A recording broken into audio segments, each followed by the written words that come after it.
Hey, what's up, y'all? This is William, the Permaculture Consultant, and today we are probably going to get some more interactions with the neighbors, just based on what's happened so far this morning. But today is going to be part 2 of the garden update. Everything I'm doing to the permaculture demonstration site garden. Now, right here is what the garden looks like right now. In fact, let me get back to the satellite over here, this little satellite dish. This is our reference point right here, this guy. And that's what it looks like right now. Now, today's next steps are going to be finishing this fence. So I need to put a post here, a post there, and then 2 posts in line with that fence. And then over here, oh yeah, and I'm going to be using these guys as the posts.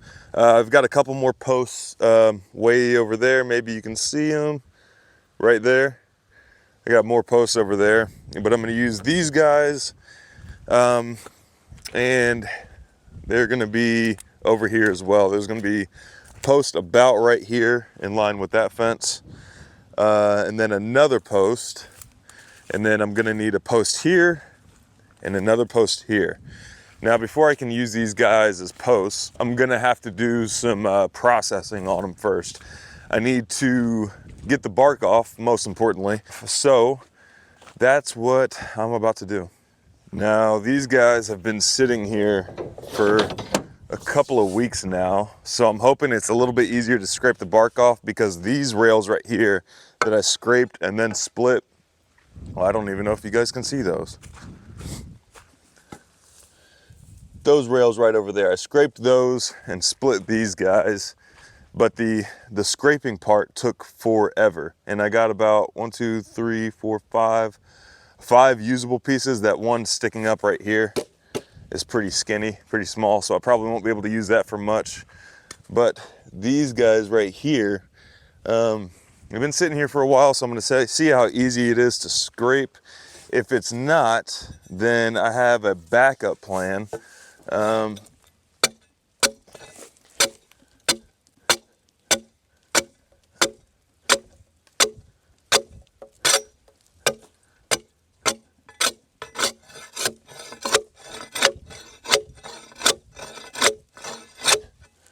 right, on to the backup plan. Not about to spend all day doing that.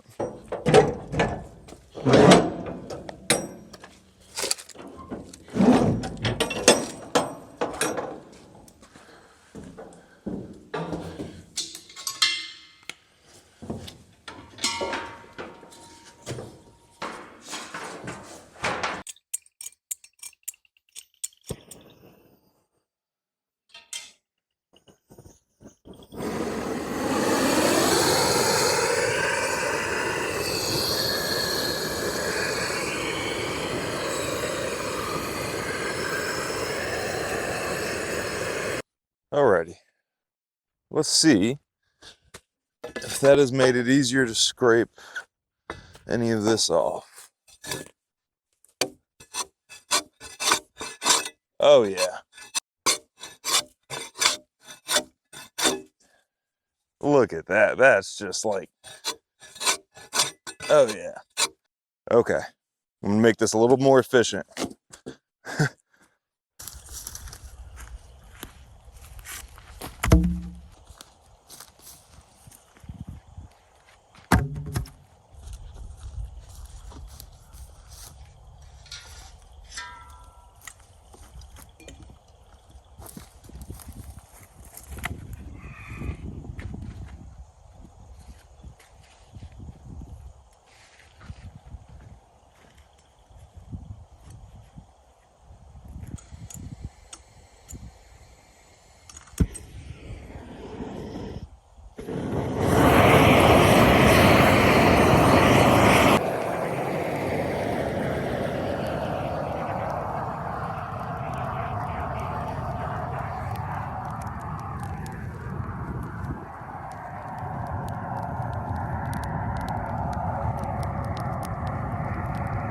Alrighty, I'm gonna roll these over and see how well that worked. But it's a lot easier to burn 3 at a time than it is just 1 at a time.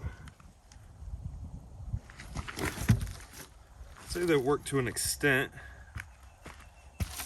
Yeah, okay. All right. Let me grab the scraper. See if it's any easier to scrape. Oh, yeah.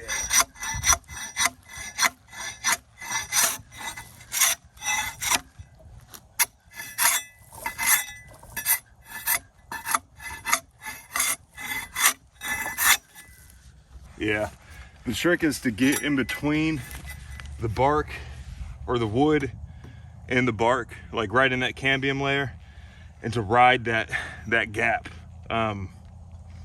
Cool. Also, further down here, it didn't burn as well, so I think it just needs to go longer. But yeah, let's stack this back up and get the rest of the wood, the rest of the sides, I mean.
Alrighty, so now that I've burned these for a while, and while I was burning these, I actually got one of the holes started, at least. I forgot how difficult it is to dig holes in Play-Doh, but here we go. I'm gonna start taking the stack down and start scraping this stuff off. And I think I burned long enough. I don't know if you can burn too long with this, so we're going to see. Oh yeah. Oh yeah. That's coming off nicely.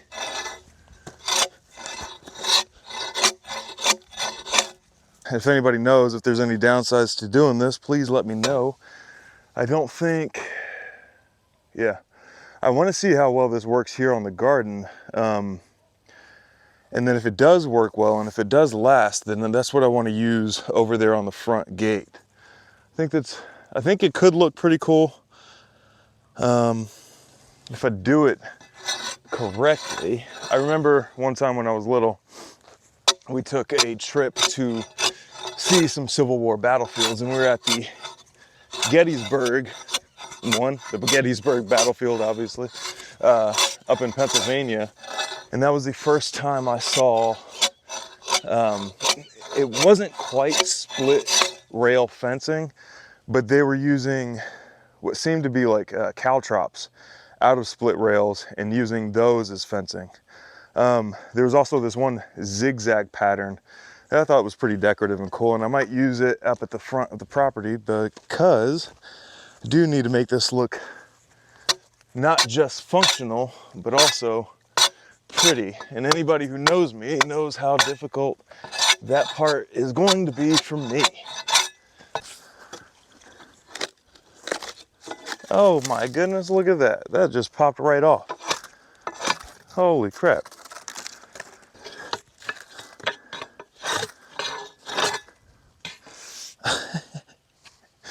Oh, this is so satisfying. So this stuff has been charring for a minute. I've been over there digging a hole while this stuff was burning. And you can see, like, let me find a good spot.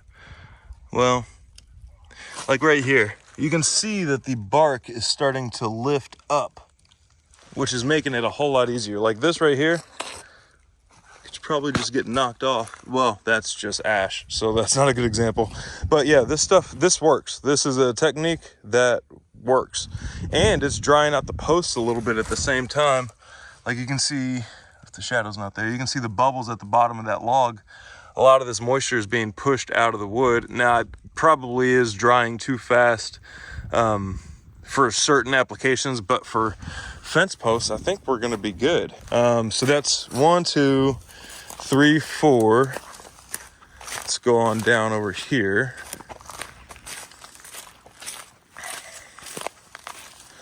And then 5, 6 for the gate that's over on this end.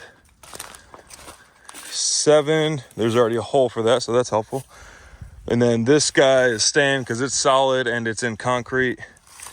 8. Yeah, 8. Okay. So I need 8 posts total. I think I have enough that are burnt. So let me get the last one. Let me get one of these scraped, and then I'll start setting it in the hole and trying to level it up and all that stuff. So this is exciting. It's working.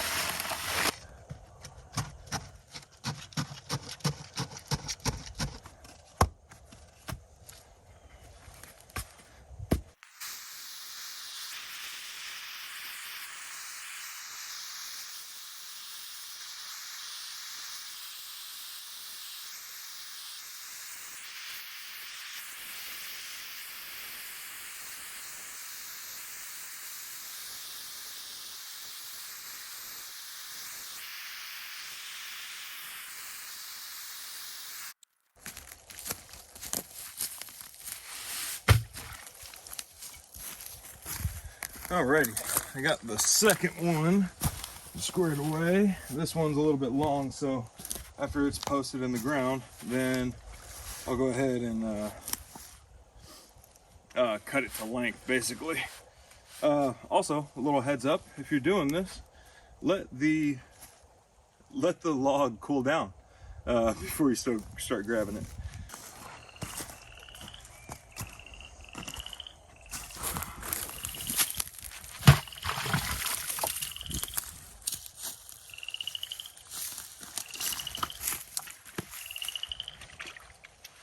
Alrighty, I didn't realize I was this doggone muddy and dirty. Emily's probably gonna be wondering what on earth happened. She'll have to watch the YouTube video. But I ran out of propane and I ran out of concrete. So I'm gonna have to go get those things, but it's also about to sunset. So I'll have to come back out here tomorrow. This is what I got done so far. I got this post in, I got that post in, that one right there. And then I got those two. Let me just flip. Here we go. That's better. I got that post in, that post in, that post, and the next post in. All of these are going to get cut to this height right here. And yeah, so those are in. And then I got a lot of these, the rest of the bark on these burned before I ran out of propane. So everything's good as far as the logs go. And then I started digging here. I need another post here and then 2 over there. And then that should be good. So I'm gonna go get some concrete and some more propane because I do have these logs over here that can go ahead and get burned. I kind of figured out a little setup so I can burn a lot of the logs all at the same time. And then, so after I get that stuff, I'll come back out in the morning and finish this job up. All right, next morning we're back. I got more propane right here. I'm about to continue burning.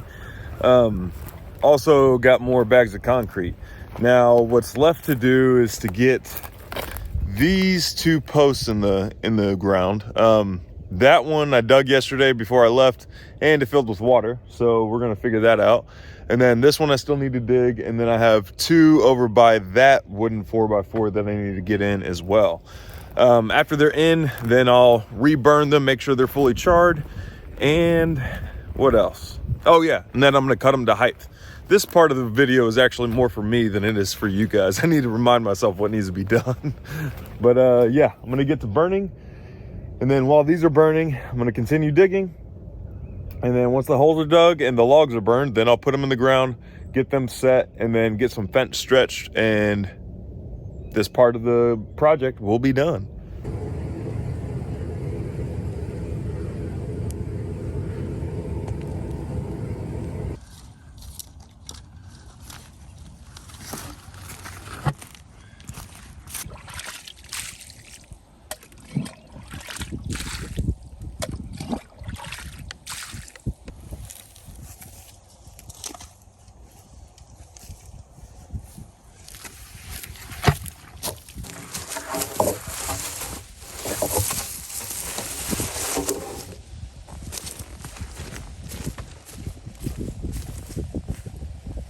got the trees in the holes, and now I'm going to fill these with concrete basically, and then backfill it with the dirt around it, and then let this stuff cure.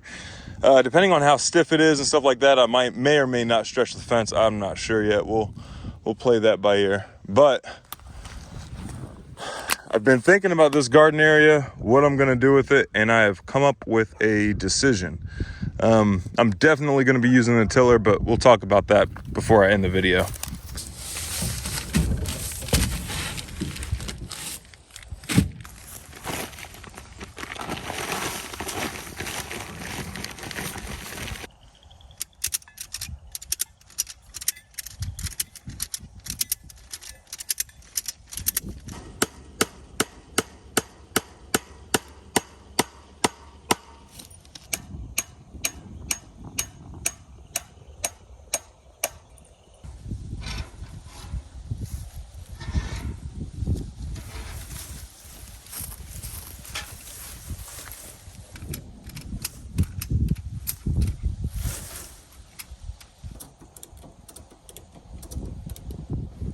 Alrighty, y'all.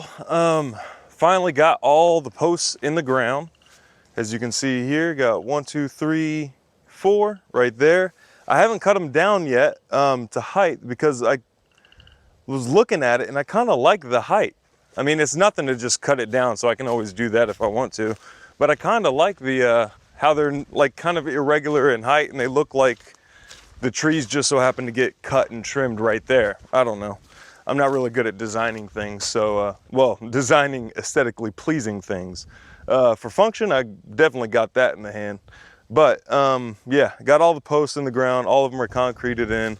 Got the fence stretched, so everything's pretty tight. It's not the prettiest fence job as far as like the connections and stuff. It's not the prettiest, but I didn't have to purchase or splice any fence at all.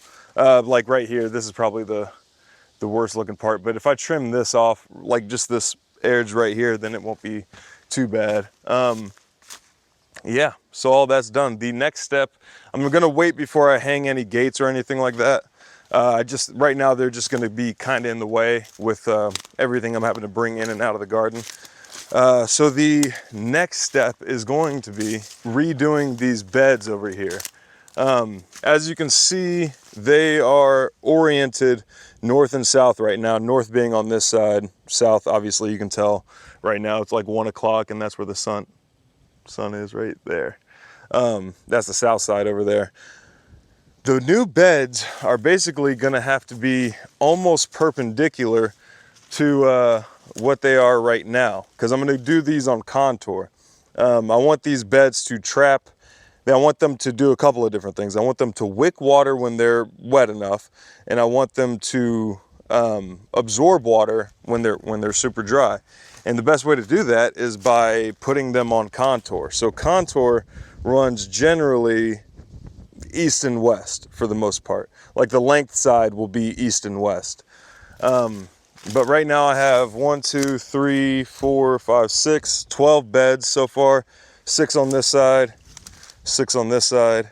And I'm going to be, well, yeah, I'm gonna have to run a tiller through here and stuff. The last update I did on the garden area, I took all the rotten wood out, or the most part of it, or most of the rotten wood out. This next time I'm gonna be running a tiller through here, and I'm gonna be putting these guys on contour. Now, the piece of equipment that I rent might not be necessarily a tiller. I'm gonna see what the other options are and see if there's any other projects I can get done at the same time as this garden if I rent a different piece of equipment. So yeah, there's that. If anybody knows how to get caked on clay off these post hole diggers, please let me know down in the comment, down in the comment section. The next video I'll be coming out with will not be a garden update video. It will actually be a tool sharpening video. So it's gonna cover like your machetes, your pocket knives, I'll even include kitchen knives in there. I'll show you how to sharpen your floor / tile scraper, the thing I've been using to debark these trees. A carving axe, And also, well, there's going to be some variations on the axe. The general gist of it is the same, no matter if it's a, well, actually, no, it's not. It can get kind of complicated. Anyway, we'll talk about that in the video. But yeah, I know a lot of you guys have been wanting to see a video on that, how to sharpen things, your tools, your knives, all that stuff, because everything comes with a stupid safety edge. Like if I buy a machete or knife or anything like that, I'm buying it with the expectation that it's going to be sharp. You know what I mean? Like half the time people are buying these tools, they're going to buy them and then directly go use them. So having them, maybe that's a business right there. You know what? Yeah. If you want me to sharpen your tools, send me an email. We'll figure something out. I'll sharpen your tools for you. I might start a tool sharpening service or a tool resale service where I just sell the same tool, just sharp. I don't know. Tell me what you guys think about that. But thank you guys so much for watching. That's it for the spring garden update for right now. Like I said, the next step is going to be rearranging the beds and all that stuff, and then immediately getting a cover crop down. And I will tell you guys, in that video, I'll show you guys also some really good places to get ground covers, some good seed mixes and stuff like that. So, oh, also, March 23rd and 24th, Kentucky Sustainable Living event. I will be teaching a class on basically an introduction to a permaculture homestead, or how to build a permaculture homestead. And then I will also be teaching a soil biology class. The reason why NPK tests are completely useless, and why petroleum-based fertilizers are garbage. So yeah, thank you guys so much for watching. We'll see you next time.